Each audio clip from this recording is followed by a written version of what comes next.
Olá, essa é a primeira parte da nossa quarta aula. Na aula de hoje, damos continuidade ao conteúdo de Fisiologia do Exercício ou Fisiologia do Esporte. Nesse primeiro vídeo, nós vamos conversar sobre o consumo de oxigênio, seguido de um vídeo sobre temperatura corporal no exercício. Vamos falar sobre a comparação entre atletas e não atletas, sobre a diferença entre homens e mulheres no desempenho físico, o que é similar e o que é diferente. E, dando continuidade à nossa aula, primeiramente, nós vamos conversar sobre o consumo de oxigênio. Então, observem os dados que eu apresento para vocês. O consumo de oxigênio em repouso, seja de um indivíduo treinado ou destreinado, ele fica em 250 ml de oxigênio por minuto. Isso varia muito pouco entre um indivíduo e outro. Um homem comum, destreinado durante o exercício, ele consome 3.600 ml de oxigênio por minuto. Já um homem comum treinado consome 4.000 ml de oxigênio por minuto, e quando a gente se compara a um indivíduo maratonista profissional, esse consumo sobe para 5.100 ml de oxigênio por minuto.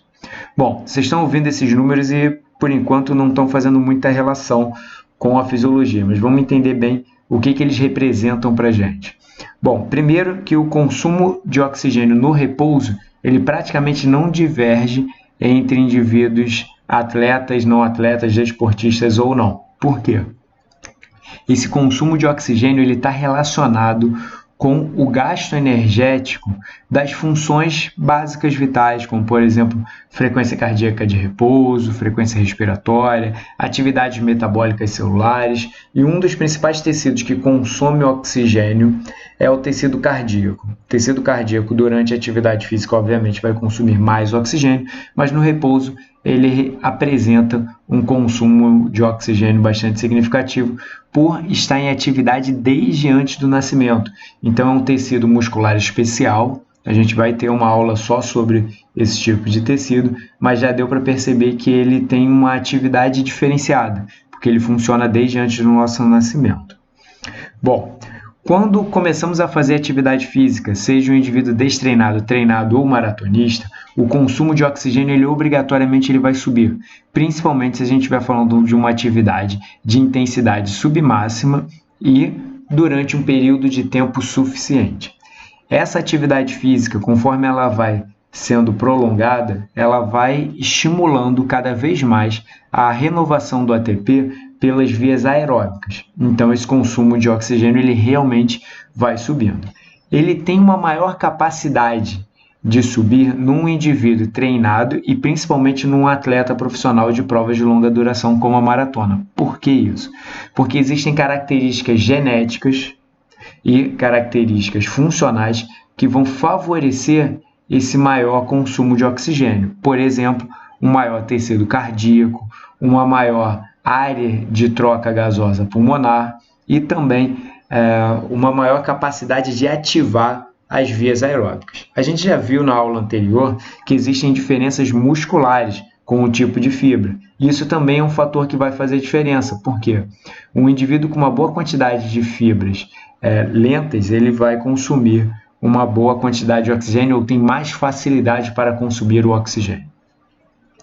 Um outro fator que influencia bastante na capacidade de consumir o oxigênio é a capacidade de levar sangue aos diferentes tipos de tecido. E pensando nas adaptações à atividade de longa duração, uma delas que facilita bastante isso é a formação de novos vasos, a angiogênese, acompanhada também de um aumento do débito cardíaco. Então, um indivíduo bem treinado, principalmente um atleta de alto rendimento de uma prova de longa duração, ele tem uma melhor capacidade de difundir o oxigênio, de transportar esse oxigênio, levando ele até os tecidos, tecido esse que tem uma maior capacidade de gastar, de consumir oxigênio. Então, por essas razões, a gente tem a diferença apresentada aqui numericamente entre os indivíduos treinados, destreinados e um atleta de maratona. Bom, em relação à ventilação pulmonar, isso não é um limitante para a prática da atividade física. Por quê? A ventilação com o exercício máximo, independente de um indivíduo ser bem condicionado ou não, chega a 100, 110 litros de ar. Não estou mais falando de oxigênio, estou falando de ar. 100 a 110 litros de ar por minuto. Ou seja, essa é a capacidade de captar ar para o pulmão. Quando o indivíduo está sobre uma situação artificial onde ele simula a capacidade respiratória máxima, esse valor pode chegar a 170 litros de ar por minuto.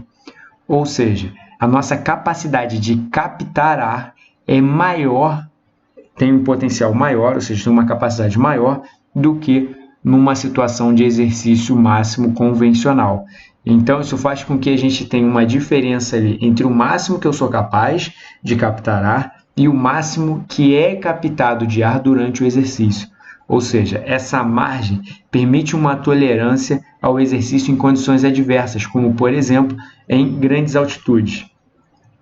Quando a gente pensa numa situação onde o atleta ele vai para uma elevada altitude, a gente precisa considerar que esse indivíduo ele tem que se adaptar primeiramente a essa nova característica ambiental, que é uma baixa pressão parcial de oxigênio. Se isso não acontece, o que ele precisa fazer é compensar essa menor quantidade de oxigênio no ar com uma maior frequência respiratória, uma maior frequência cardíaca, para conseguir oxigenar o tecido da forma que ele necessita para aquele nível de atividade física. Então, essa diferença aqui, ela permite uma adaptação até certo ponto. Ou seja, provavelmente, o pessoal que acompanha futebol deve estar se perguntando agora: Sérgio, então não existe diferença em relação à altitude? Numa partida de futebol, por exemplo, em que a gente tem um time que sai do Rio de Janeiro e vai jogar, por exemplo, lá no alto da Bolívia. Existe diferença sim, só que essa diferença ela seria maior caso não existisse essa margem respiratória entre o exercício e a capacidade máxima de um indivíduo. Por quê? A capacidade máxima ela é superior àquela necessária num exercício convencional. Então, quando o time de futebol sai daqui e vai para uma elevada altitude, ele tem, digamos assim, essa margem a seu favor. Porém, muitos outros aspectos são desfavoráveis, como, por exemplo, o maior gasto energético necessário para a respiração. Outra questão importante é que o indivíduo ainda não aumentou o seu hematócrito, ou seja, não aumentou a quantidade de hemácias de forma proporcional à quantidade de oxigênio que existe. Ou seja, numa situação de elevada altitude, se você permanece durante 15 dias, 30, 60 dias numa elevada altitude, o seu hematócrito sobe, portanto a sua capacidade de transportar oxigênio aumenta. Logo, existe uma menor necessidade de aumentar a frequência cardíaca e frequência ventilatória. Uma outra função dessa margem de ventilação pulmonar é também condições em que o indivíduo ele apresenta, por exemplo, por causa de fumo ou por causa de poluição de ambiente, uma menor capacidade de difusão de oxigênio em função do menor número de alvéolos. Atualmente, a gente observa, por exemplo, um grande problema em relação ao coronavírus, porque é um vírus que afeta as vias respiratórias, reduzindo a capacidade de ventilação. Essa redução na capacidade de ventilação pelo coronavírus, ela é muito mais grave no indivíduo idoso, justamente porque ao longo da vida, esse indivíduo, principalmente se for sedentário, se tiver uma menor capacidade cardíaca, se ele não conseguir compensar essa menor área de troca gasosa provocada pela infecção viral. Bom, retornando ao esporte. Então, aqui a gente observa claramente que a capacidade de transporte, de levar oxigênio até o tecido muscular e utilizá-lo pela fibra muscular é um limitante muito maior do que a capacidade de obter ar. Capacidade de captar ar não é uma limitação significativa para o desporto. Agora, a sua capacidade de transportar esse oxigênio no sangue, levar esse sangue até o tecido muscular e, principalmente, a capacidade do músculo em consumir esse oxigênio na cadeia respiratória é, sim, um limitante importante para a prática de atividade física. Graficamente, a gente tem que, quanto maior for o consumo de oxigênio, maior será a ventilação. Então, Isso é uma relação linear, ou seja, quanto maior a ventilação, maior vai ser o consumo de oxigênio. Esse tipo de gráfico que eu estou apresentando para vocês é o gráfico de um chamado regressão linear, onde os diversos pontos encontrados no estudo são resumidos a uma linha, e a gente consegue observar essas relações. Bom, o treinamento e a velocidade de difusão de oxigênio, eles têm uma relação muito íntima, onde quanto mais bem treinado o indivíduo é, maior será a sua velocidade máxima de difusão de oxigênio, que é chamado de VO2 máximo. Quando você senta numa bicicleta ergométrica ou sobe numa esteira e você observa dados com VO2, esse VO2 é a velocidade máxima de difusão de oxigênio. Então, ele está muito relacionado com o grau de condicionamento físico de um indivíduo. Um maratonista ele tem VO2 máximo cerca de 45% maior do que um indivíduo destreinado. Tá? Essa maior capacidade de difusão, ou seja, ela está relacionada com a capacidade de pegar o oxigênio do interior do alvéolo, ou seja, que está nesse ar que foi inspirado, e passar ele para a corrente sanguínea. Existem diferentes fatores que vão influenciar essa VO2 máximo. Um deles é a sua capacidade cardíaca de levar sangue até o pulmão em quantidade suficiente. Uma outra questão que é muito importante e influencia é a sua capacidade de passar o ar do alvéolo para o sangue. Isso está relacionado com a sua saúde pulmonar. O indivíduo fumante, por exemplo, ele tem uma natural resposta com produção de muco esse mais viscoso, que aumenta a espessura das camadas em que o oxigênio precisa passar para poder chegar até o sangue, ou seja, sair do alvéolo e chegar até o sangue. Então, o VO2 máximo é uma medida de capacidade de difusão de oxigênio.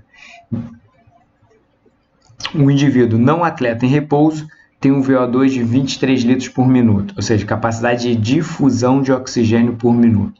Não atleta em atividade máxima, 48. Já atletas, dependendo da sua modalidade, esses valores podem chegar a 80, até mesmo 85 ml por minuto. Ou seja, a sua capacidade de captar ar, de fazer com que esse ar chegue até o pulmão, ela não é um limitante, mas a capacidade de pegar o oxigênio que está dentro do alvéolo e passar ele para a corrente sanguínea, ele de fato é um limitante muito importante em relação ao desempenho físico. E conforme você vai treinando, você aumenta a sua capacidade de difusão de oxigênio. Vamos observar os gráficos aqui para a gente entender melhor esse conceito. Então aqui a gente tem um gráfico que é consumo de oxigênio, ou seja, o quanto de oxigênio está sendo consumido em função da velocidade decorrida. Conforme dois indivíduos, treinado e não treinado, começam a correr, a velocidade de consumo de oxigênio ela é a mesma. Ou seja, a quantidade de oxigênio que está sendo difundido ela será a mesma. Conforme a velocidade sobe, esses valores também sobem, até um momento em que a diferença no quanto que está subindo de um indivíduo treinado e destreinado, começa a se tornar bastante significativo. O indivíduo ele continua aumentando a sua velocidade, ou seja, caminhando para esse lado no eixo X, e o seu consumo de oxigênio ele não sobe mais tanto assim, chegando ao seu valor limite. O limite de VO2, ou seja, o seu VO2 máximo, para um indivíduo não treinado, ele está aqui, ó, em cerca de 11 km por hora, ele chegou aqui nesse gráfico ao seu VO2 máximo. Ele consegue correr numa velocidade maior? Consegue, ele consegue chegar aqui a 12,9, ou seja, quase 13 km por hora. Porém, notem que o VO2 máximo caiu, ou seja, essa diferença de velocidade ela está sendo obtida não da forma aeróbica, mas sim da forma anaeróbica. Ou seja, o corpo dele não está conseguindo receber, o músculo dele não está conseguindo receber a quantidade de oxigênio necessário. O que ele está fazendo? Ele está produzindo ATP, renovando esse ATP de maneira anaeróbica, até que chega um momento em que ele não tolera mais elevar essa velocidade. Então ele chegou no seu limite. Na verdade, ele passou do seu limite aeróbico e está usando também as vias anaeróbicas significativamente para a produção de energia. Esse indivíduo aqui, como resultado, ele vai ter bastante dor de ácido lático, começa a doer, começa a queimar, porque as vias anaeróbicas produzem mais ácidos, reduzem o pH e provocam mais desconforto. A gente viu na aula passada que outros fatores influenciam, como por exemplo a reserva de glicogênio. Então esse indivíduo chega na exaustão com 13 km por hora de velocidade, ele não consegue acelerar mais. Já o indivíduo bem treinado, ele continua elevando a velocidade e conforme ele vai elevando a velocidade, ele vai aumentando o consumo de oxigênio, chegando até um momento em que ele vai ao limite da sua capacidade de consumir oxigênio. Ele consegue acelerar? Consegue acelerar ainda mais, porém essa diferença de velocidade que a gente observa aqui também é obtida por vias anaeróbicas. Então, um maratonista muito bem condicionado, se ele for além da velocidade relativa ao seu VO2 máximo, ele vai ter também uma intensa produção de ácidos e isso vai provocar dor.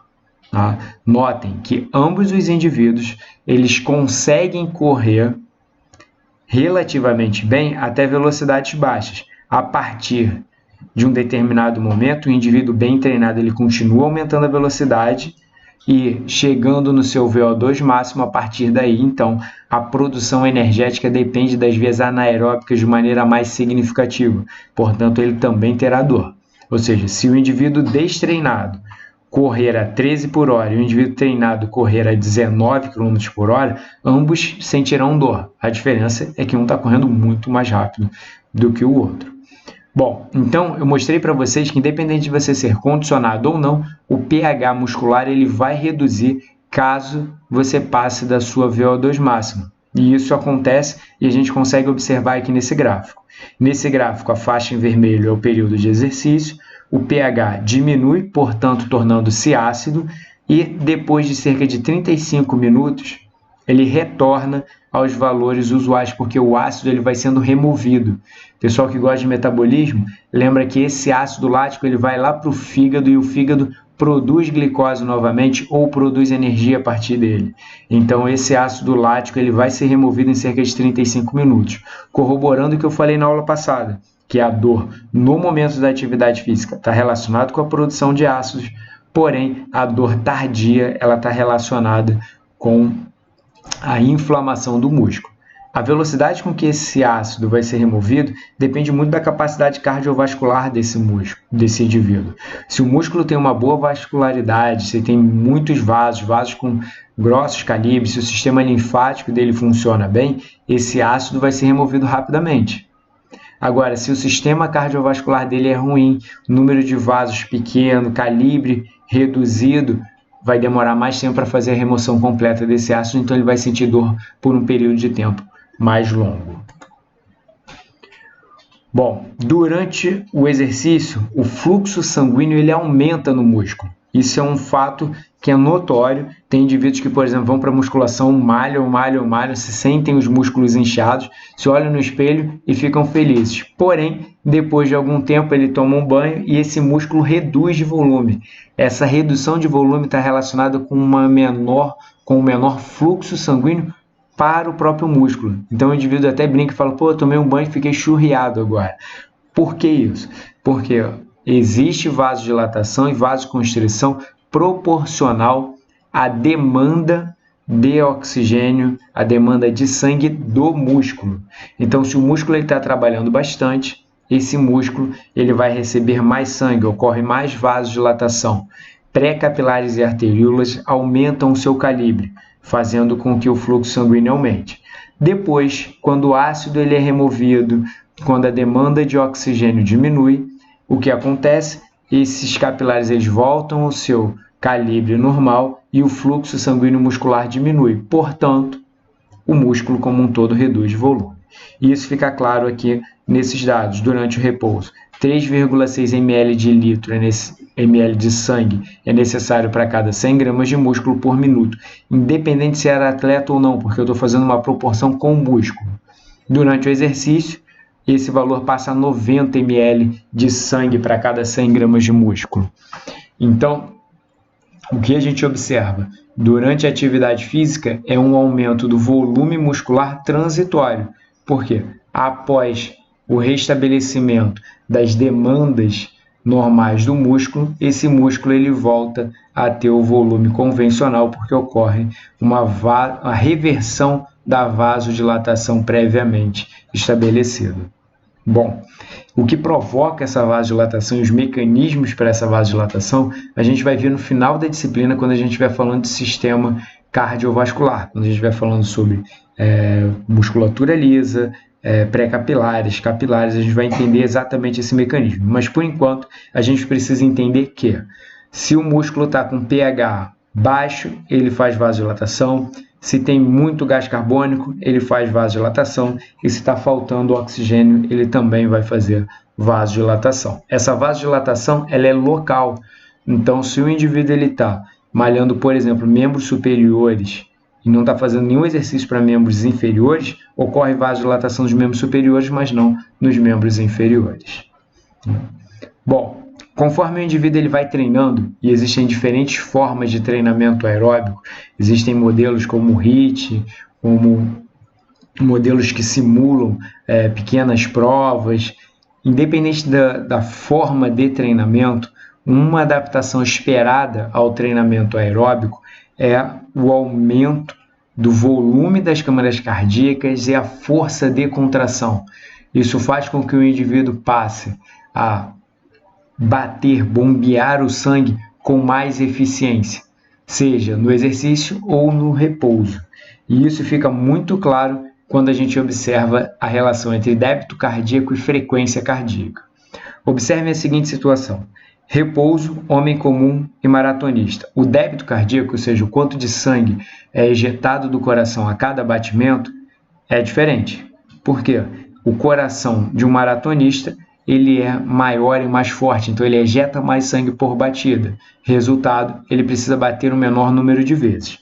Relembrando que a quantidade de sangue por 100 gramas de músculo por minuto ele é proporcional ao grau de atividade do músculo, não se é um indivíduo treinado ou destreinado. O indivíduo em repouso, ele vai ter, seja um indivíduo bem condicionado ou mal condicionado, a mesma quantidade de sangue é requerida para cada 100 gramas de músculo. Então, considerando que esses indivíduos eles têm a mesma massa corporal, a quantidade de sangue e a mesma composição corporal, a quantidade de sangue que eles precisam no repouso é igual.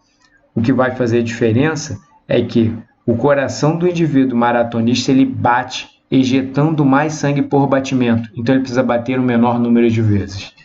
Durante o exercício máximo, um homem comum ele vai aumentar o seu débito cardíaco, então a cada batida ele vai ejetar mais sangue e também vai aumentar a sua frequência cardíaca. Como resultado, a quantidade de sangue que vai para os músculos aumenta. Se eu combino isso com a outra informação, que é um aumento de vasodilatação no músculo que está trabalhando, eu vou irrigar a princípio com uma quantidade de sangue adequada, fornecendo o volume de oxigênio necessário para aquela atividade física. Já o maratonista, ele também tem aumento do débito, então sai de 105 para 162, e a sua frequência também sobe, mas notem que ela não precisa subir tanto quanto a frequência de um homem comum. Então significa que esse indivíduo aqui ainda consegue tolerar uma intensidade maior de exercício.